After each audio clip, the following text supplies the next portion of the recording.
My greetings to everyone. In the ongoing series of entrepreneurship and new venture planning, today we are going to talk on organization structure.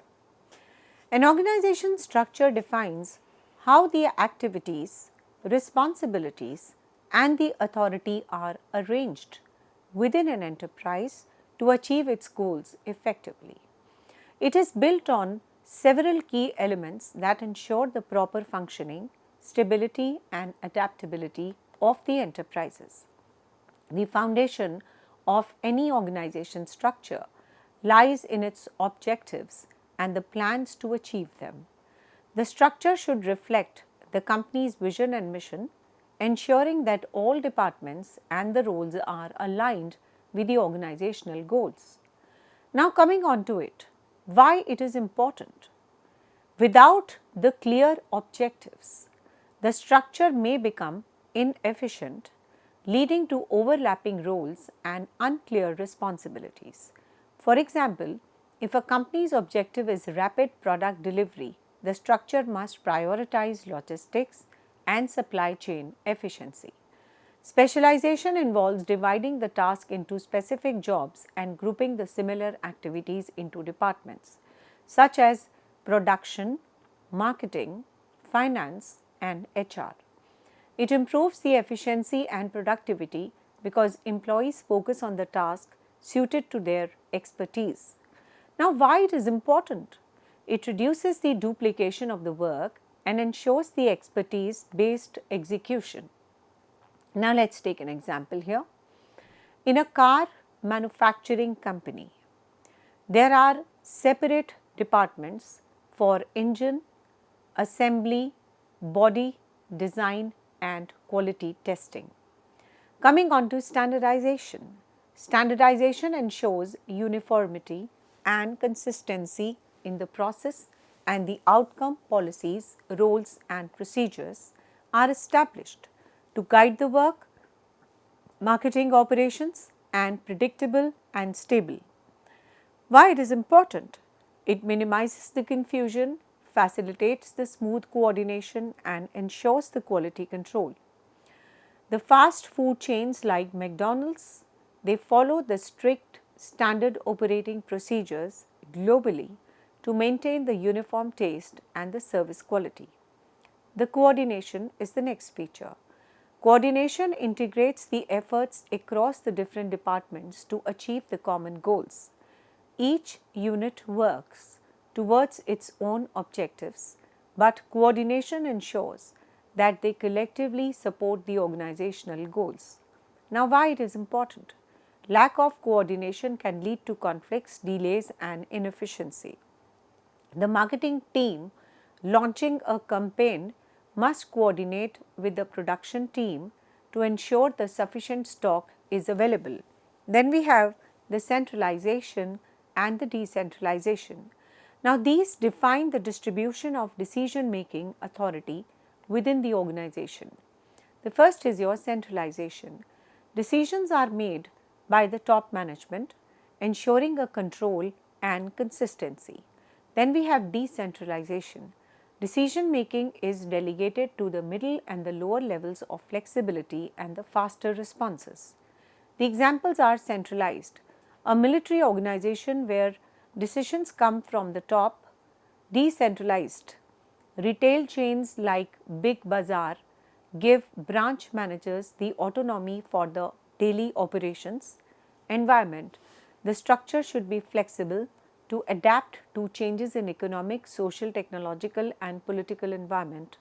A rigid structure can make an organization outdated and uncompetitive.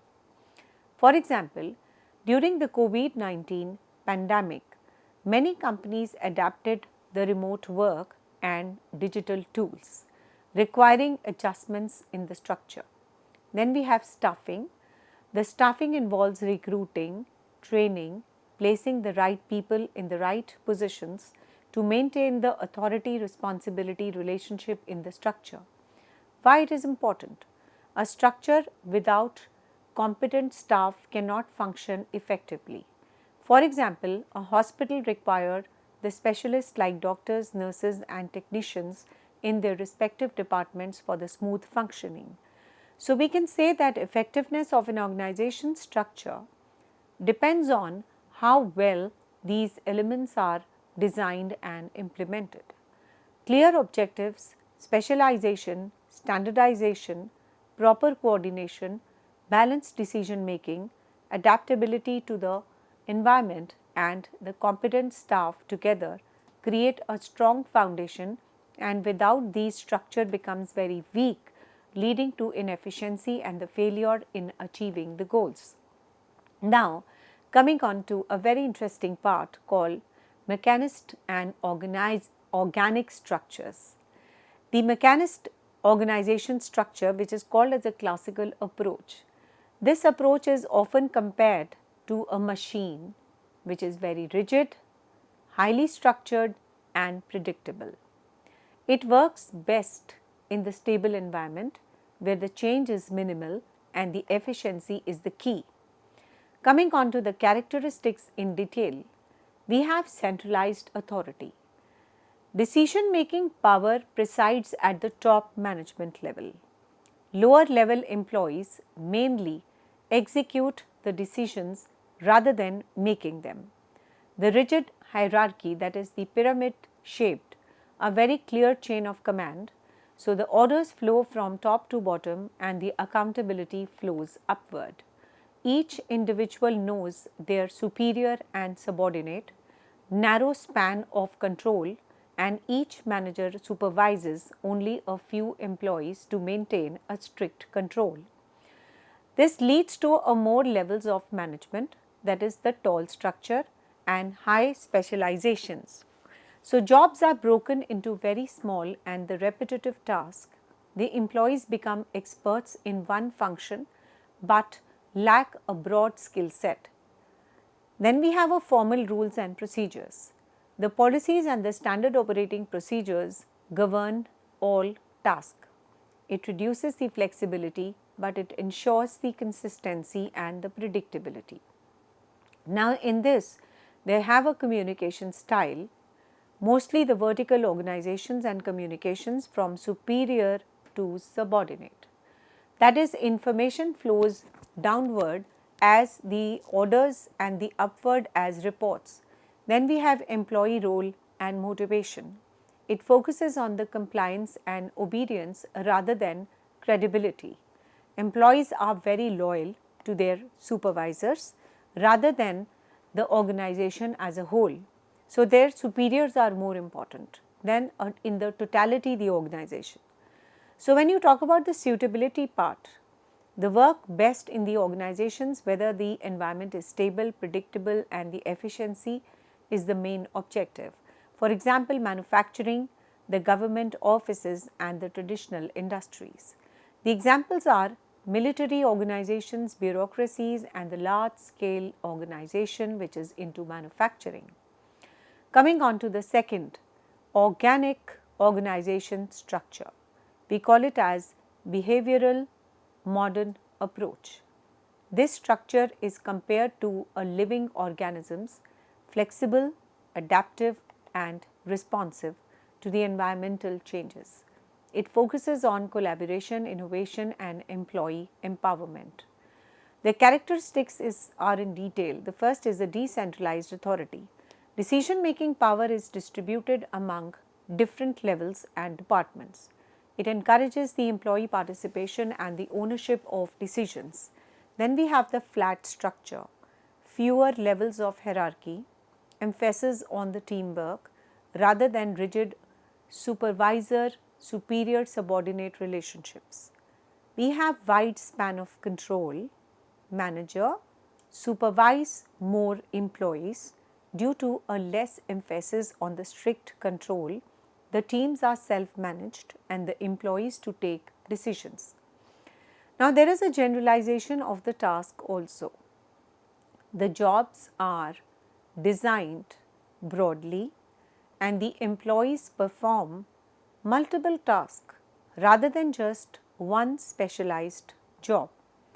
It also encourages the skill development and the flexibility.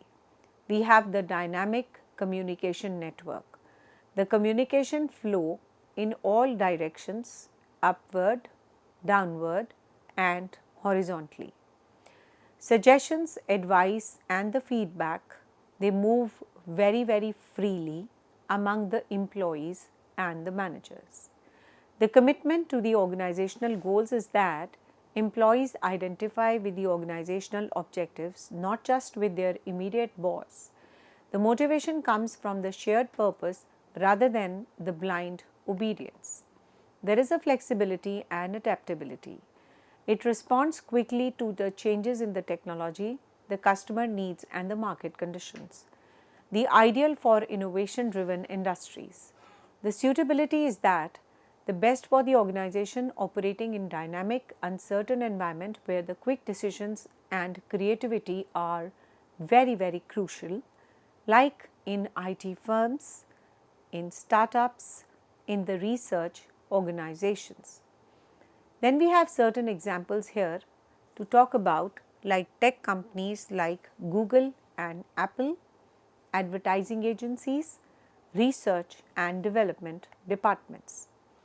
So we can say that mechanistic and organic structure, they represent two opposite ends of the organization design spectrum. The mechanistic structure functions like a well-oiled machine, prioritizing the stability, control and efficiency through their strict hierarchy, centralized authority and specialized roles. It is ideal for the organizations operating in predictable, stable environment where standardization and the compliance are very critical. In contrast, an organic organization is very fluid, adaptive, emphasizing the flexibility, collaboration and employee empowerment. It fosters the innovation and the quick decision making by decentralizing the authority, promoting the open communication and analyzing the individual and the organizational goals. This makes it suitable for the organization in dynamic, uncertain environment where the responsiveness to change is very essential. Ultimately, neither the structure is inherently superior and the choice depends on the organizational goals and the nature of the work and the environmental conditions. Many modern organizations adapt a hybrid approach, blending the efficiency of mechanic systems with the adaptability of organic models to remain competitive and resilient in a changing world. The first type of organization structure we are going to talk on is the line organization. Let's take the definition part of it. The simplest and the oldest form of organization structure where authority flows in a very straight line from top management to the lowest level of employees. Each superior has a direct control over their subordinate, and the features are in detail, like the power to make decisions and give orders flows directly from top to bottom. Each person reports to only one superior and there is a unity of command. There is a scalar chain. First, clear hierarchy of authority where everyone knows whom to report. The communication primarily the vertical downward for the orders and upward for the feedback.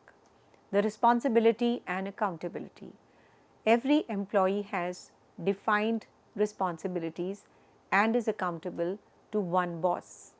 Independent relationships. Employee at the same level do not interfere with each other's work. They only report to their immediate superior. Now, there are certain advantages if you talk about the simple, easy to understand and implement, quick decision making as authority is centralized and the clear accountability is there. Now, there are some disadvantages: rigid, no scope for specialization, overburdened top management, unsuitable for large organizations. Thus, they are suitable for small business and the military organizations. Next we have is line and staff. Now, a combination of line and staff and a specialized staff positions. Line managers make decisions while staff they give expert advice and also the guidance. There are some key features to it. In the line roles, the managers have a direct authority and the responsibility for achieving the objectives. Whereas in the staff role, the specialists advise and support the line managers in the technical areas, for example, legal, HR, and research and development. Then we have authority difference, in which the line authority is very formal and vertical. The staff authority is advisory and horizontal staff and has no power to enforce decisions. There are some advantages also, which combines the specialization with the clear authority, and it relieves the top managers from the technical details, the better decisions due to expert advice. Now, disadvantages. The risk of conflict between line and staff is huge. It increases the cost of the hiring specialist also. It is suitable for medium to large organizations with diverse operations. The functional organization, for example, the structure based on specialization, the organization is divided into departments like marketing, finance, HR, production, each managed by a functional expert. Coming on to the features, the specialization. Every manager specializes in a particular function. Departmentalization, different features are handled by separate departments. The functional authority, that is, managers have the authority over their specialized areas even outside their department. There is also the break of unity of command. Employees may receive the orders from multiple managers. For example, a worker reports to both production and also to the quality control. There are certain advantages associated with it, that is, high degree of specialization and efficiency, reduces the workload of the top management, and there is a disadvantage, that is confusion due to multiple reporting lines and the conflicts between the functional heads. They are suitable for large scale organization with the varied functions. The first is the project organization, the temporary structure created for the execution of the specific project with a clear objective timeline and the budgets. The features are temporary nature. The structure exists only until the project. The temporary structure created for the execution of the specific project with a very clear objects, timelines and the budgets. The features are temporary nature. The structure exists only until the project is completed. It leads to the team and coordinate tasks but acts more like a facilitator than a boss. It has a specialized team like employees from the different functions. They come from together for the project. There is a complexity involved, that is, it requires the coordination of interdependent tasks. There are certain advantages and the disadvantages which we will be talking about now. Let us first talk about the advantages. The focus on the project goals and the deadlines, the flexibility and the adaptable structure are the respective advantages. We talk about the disadvantages, uncertainty about the authority and the roles, and the high cost due to the resource duplication. Now, there is a suitability for the construction projects, research and development initiatives, and the event management. Now, we talk about the matrix organization. It is a hybrid structure combining the functional and the project organization. Employees report to both the functional head and the project manager. They have a dual reporting, the functional manager for the technical expertise and the project manager for the project completion. We have the coordination, that is the balances the functional efficiency and the project needs, that is breaks the unity of command. Employees have two bosses which can lead to a lot of confusion, and we have the advantages also. It encourages the collaboration and effective and efficient use of the resources. the best suited for the organization handling the multiple projects. Now, the most modern structure connecting multiple things. The disadvantage is that there is a conflict due to dual authority and there is a complex to manage and it is very, very costly. And if you talk about the suitability part, IT firms, consultancy services, aerospace and engineering industries are most suited for this type of organization. Now we discuss the next type, that is the networking organization. The modern structure connecting the multiple organizations or units through a temporary technology and outsourcing. It focuses on a core function and outsources the non-core activities to the specialist. There are certain features. The first is the virtual collaboration. It uses the advanced technology to manage the dispersed units. It has outsourcing also, that is the non-core activities like manufacturing, logistics or IT services are outsourced to the partners. We have the flexibility which allows the global reach without heavy infrastructure. We have advantages like cost effective and flexibility, access to global expertise. There are certain disadvantages. It has high dependency on the partners. There is a communication challenge across the regions and it is suitable for the global business, IT firms and automobile companies. The conclusion is that it has a different organization structure which is catering to the different needs. The line structure is very, very simple for the best small stable organization. Line and staff adds the expert advice suitable for medium organizations. The functional structure support the specialization and is ideal for large firms because in the large firm the functions are so many. When you talk about the project and the metrics structure, it offers the flexibility, collaboration and is suitable for dynamic industries like IT and construction.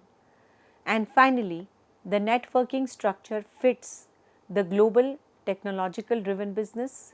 The modern companies often adopt hybrid structure to leverage the multiple advantages while reducing the limitation. Now coming on to the pertinent part, choosing the right structure. The organizational structure acts as a blueprint for how the role, responsibilities and authorities are distributed.